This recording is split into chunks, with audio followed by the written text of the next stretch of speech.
Welcome to my YouTube channel. आज हम जानेंगे कीज़ के बारे में। There are total 5 types of key: primary key, candidate key, super key, composite key, alternate और सेकेंडरी की।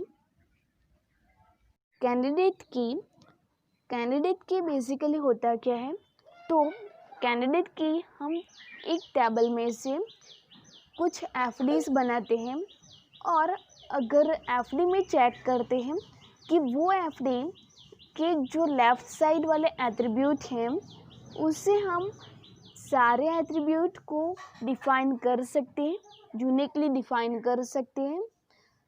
कम से कम एट्रीब्यूट जिससे हम टेबल को यूनिकली डिफ़ाइन कर सकते हैं, हम इसको बोलेंगे कि वो कैंडिडेट की है।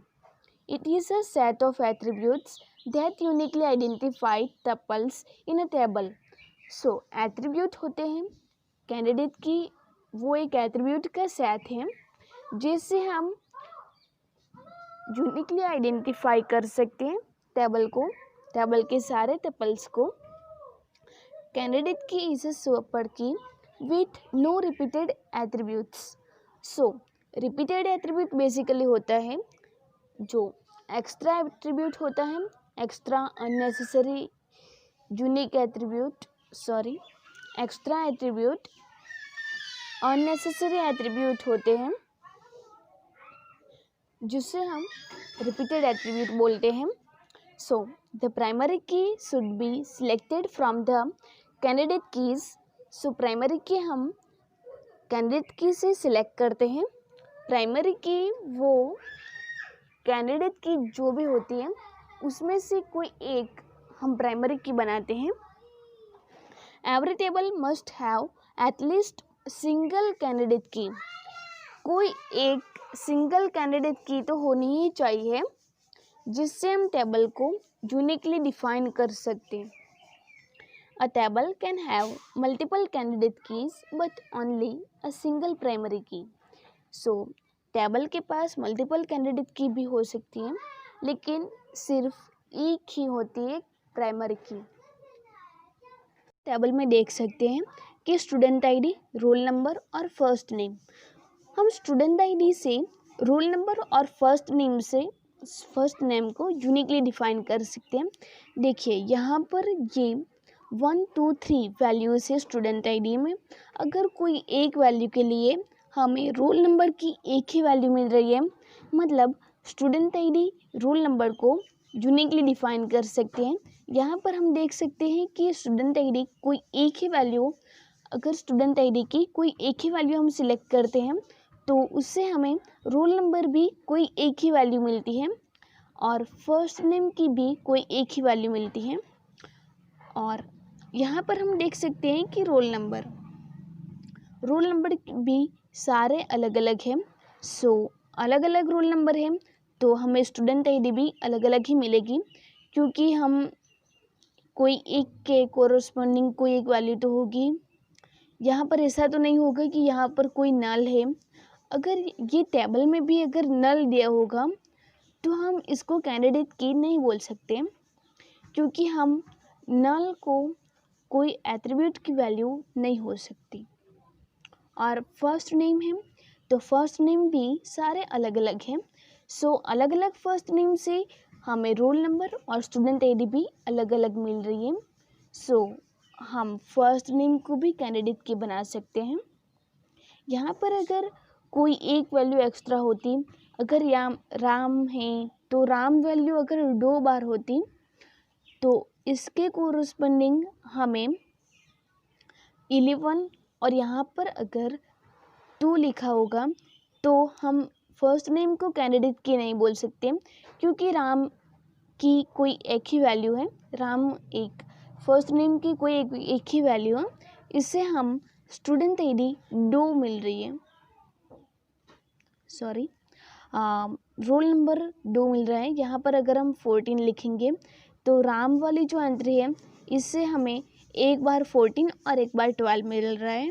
फर्स्ट नेम को हम तभी कैंडिडेट की नहीं बोल सकते, लेकिन यहाँ पर हम देख सकते हैं कि सारी वैल्यू एक ही बार आई है।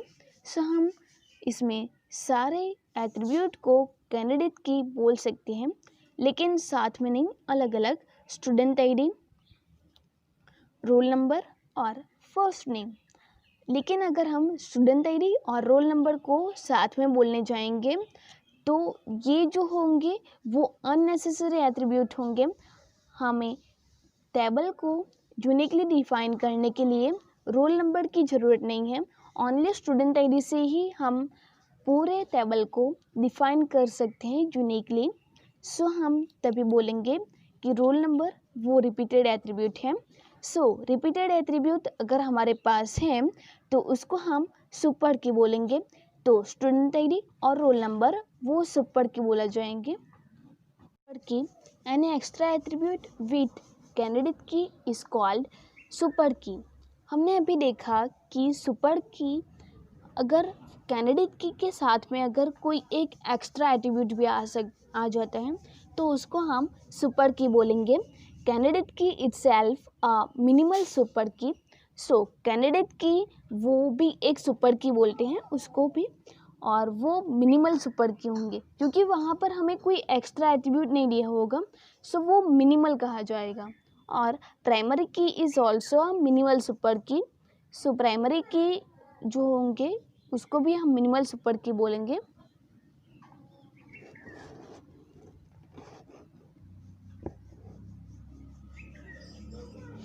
यहाँ पर हमें एक रिलेशन दिया हुआ है RABCD, और हमें 3 FD दी हुई है, A से B, B से C और BC से D। सो हम यहाँ पर हम चारों एट्रीब्यूट के क्लोजर सेट निकालेंगे। क्लोजर सेट किसको बोलते हैं? तो क्लोजर सेट हम A से E जो एक एट्रीब्यूट है उससे हमें जितने भी सारे यूनिकली डिफाइन कर सकते हैं वो सारे एट्रीब्यूट यहाँ पर लिखेंगे। सो A से हमें B मिल सकता है और B से C डिराइव हो रहा है। सो हम यहाँ पर बोलेंगे कि A से B C डिराइव कर सकते हैं।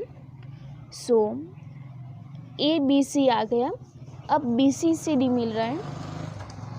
अगर B C से D मिल रहा है तो A से भी हमें D मिलेगा क्योंकि हम अल्टीमेटली A से ही B और C डिराइव कर रहे हैं। सो हम D भी यहाँ पर लिख सकते हैं। B का क्लोजर होगा BCD। B से C मिल रहा है और BC को साथ में मिला D तो D मिल रहा है। C से सिर्फ C ही मिलेगा क्योंकि यहाँ पर जो है FD वो BC से D है। सो हम यहाँ पर BD लिखना ही पड़ेगा।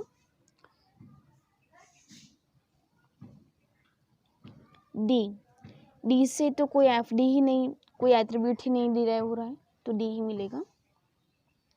Here from A we can find all attributes. So A is a candidate key and a primary key. A से हमें सारे एट्रीब्यूट यूनिकली डिफाइन हो रहे हैं। सो हम बोलेंगे A कैंडिडेट की भी है और सुपर की भी और प्राइमरी की भी होगी। Here we have only one candidate key, so no alternate key. Any extra attribute with candidate key is a super key.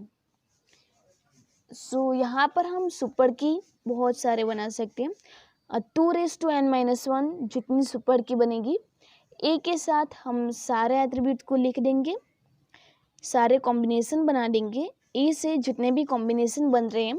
So A के साथ B C D पहले एक एट्रीब्यूट दिए, बाद में ABC 2 एट्रीब्यूट रिपीटेड एट्रीब्यूट लिए।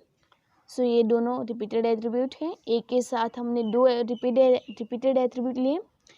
ए से सी, ए के साथ सी डी भी, सी डी एक रिपीटेड एट्रीब्यूट है। सो ए सी डी भी एक होगा सुपर की। ए बी डी और A B C D the whole relation उसको भी हम बोलेंगे कि वो भी सुपर की होगी। So total number of super की इज 2n-1 इक्वल टू 2⁴ - 1। यहाँ पर हम एन लेंगे, वो एन होगा जितने भी रिलेशन में जितने भी एट्रीब्यूट दिए हुए हैं उसके number, total number of relation के एट्रीब्यूट। सो 2n-1 यहाँ पर हमें जो कैंडिडेट की मिल रही है वो एक ही एट्रीब्यूट है। सो 2n-1 करेंगे और 2⁴ - 1 = 8। Thank you everyone.